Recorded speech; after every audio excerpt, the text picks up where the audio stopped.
La religión es el esfuerzo del ser humano tratando por todos los medios, como he dicho, de alcanzar a Dios. La religión, déjeme decirle, la religión simplemente aleja obras humanas a través de sacrificios, rutas. El otro día yo le dije a alguien, ustedes saben la falla de San Andrés, así que los que creen en San Andrés ya les falló. Pero aquí está Jesucristo que nunca falla. Amén, amén. Digan amén. Amén. Digan gloria al Señor. Gloria al Señor. Él no falla. Yo me convertí el 27 de marzo de 1973 a las 8 de la noche en la ciudad de Tecate, Baja California. Soy pentecostés fanático garantizado de la vieja guardia. Me enorgullezco de ser pentecostés. Yo soy pentecostés. ¿Cuántos hay pentecosteses aquí? Amén.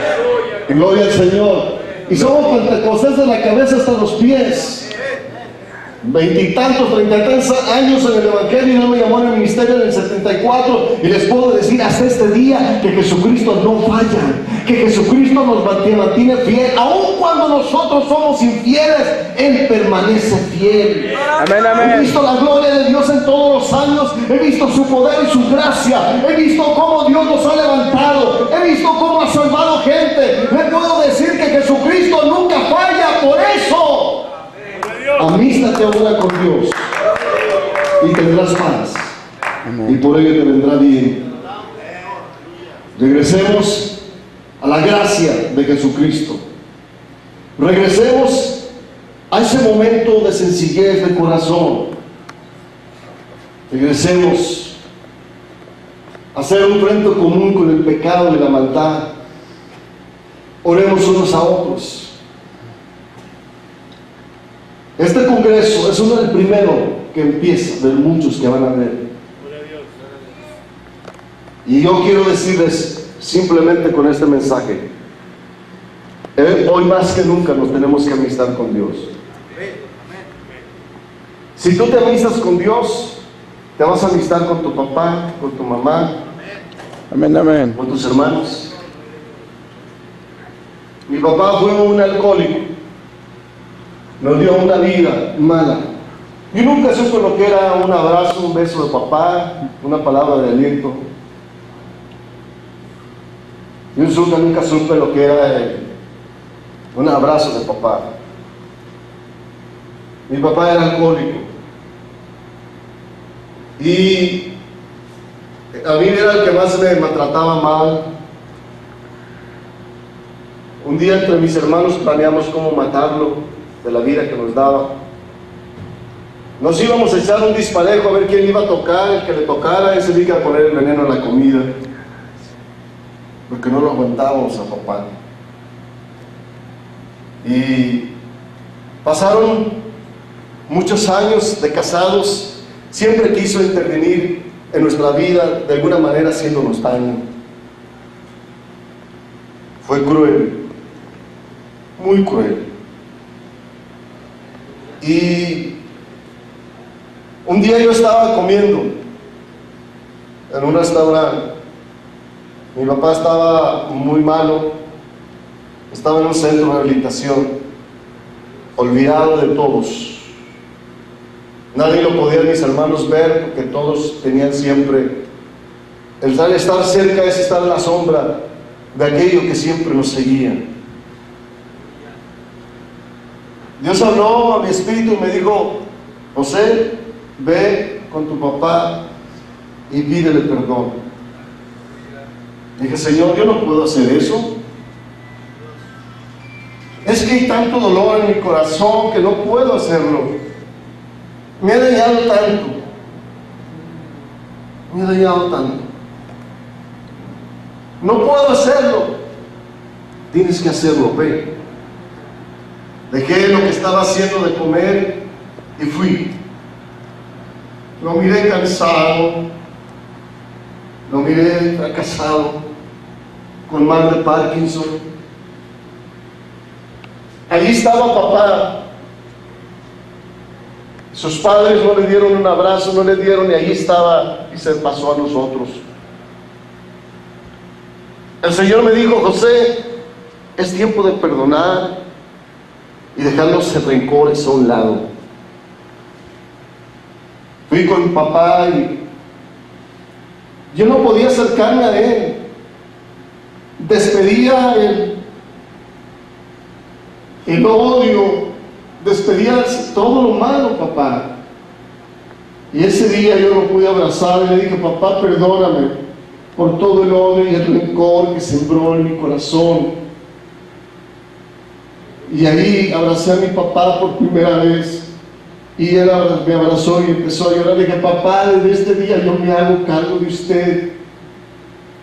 Yo voy a ver por usted. Lo saqué de ahí y lo puse en un lugar donde lo trataban bien, su televisión, lo mejor para papá. Y desde ese día yo tengo el buen recuerdo de mi papá, que ella partió con el Señor hace un año. Yo pude bendecir a mi papá. Todo el odio, el rencor, cuando lo abracé y le pedí perdón, como un dolor salió del corazón, y yo estaba en una jaula y salí y pude volar. El odio y el rencor se fueron. Yo me hice cargo de papá y lo bendije. Estuve con él. Aún en el funeral donde estuve predicando, lo pude honrar a mi papá. Yo no tengo recuerdos malos de mi papá. Lo que cuenta desde ese día, donde yo me amisté con Dios y con mi papá, y Dios me dio paz y trajo bien. Les digo que es tiempo de perdonar y olvidarse de los rencores, amén, de los amén. odios, de amistarse con Dios, Amén. amistarse con papá, con tu hijo, con tu esposa. Es tiempo de amistarnos. Amén. Es tiempo de dejar a un lado y uno es libre. Yo a mi papá pude abrazarlo, pude sentir compasión. Antes decía: ¿por qué no se va papá, no se muere? Y yo ahora le decía: Señor, déjame a mi papá más tiempo. ¿Cuánto dolor siente uno cuando un ser querido se va? Sentí dolor en mi corazón cuando papá partió, y partió con el Señor. Les digo, amado Dios, el individuo, el comerciante, el mundo vive en amistad con Dios. Por eso estamos viviendo lo que estamos viviendo. La respuesta es muy sencilla. La respuesta es muy sencilla. Amístate ahora con Dios y tendrás paz. Y por ello te vendrá bien. Parece tener que lo brillante y lo inteligente no parece tener necesidad de Dios.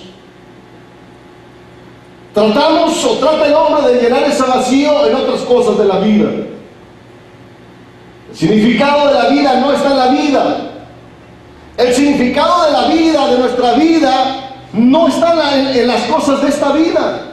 Se lo dijo la mujer samaritana. Le dijo: mujer, el día que tomes de esta agua seguirás teniendo sed. Le dijo: el día que tomes de esta agua seguirás teniendo sed. El drogadicto se puede tomar toda la heroína del mundo, la droga, seguirá teniendo sed. El alcohólico se puede tomar todo el alcohol del mundo. Cuando hubiera terminado, seguirá teniendo sed. Pero le dijo: mujer, el día que tomes del agua que yo te dé, nunca tendrás sed jamás, sino saltarás para la vida eterna. Les digo en esta tarde que si se mete usted con el Señor, Dios le dará el poder y la gracia para seguir adelante. La respuesta no está en las cosas de este mundo. La respuesta no está en esta agua de este mundo. Jesucristo dijo: el día que tomes del agua que yo te dé, nunca tendrás sed jamás, porque saltarás por la vida eterna. Levanten su mano y digan: gloria al Señor. Aleluya. No obstante, dentro de nosotros hay una profunda necesidad por Dios. Fuimos creados por Dios. Meta a una persona que nace en un cuarto y que no escuche nada de Dios. Póngalo y que no escuche la religión.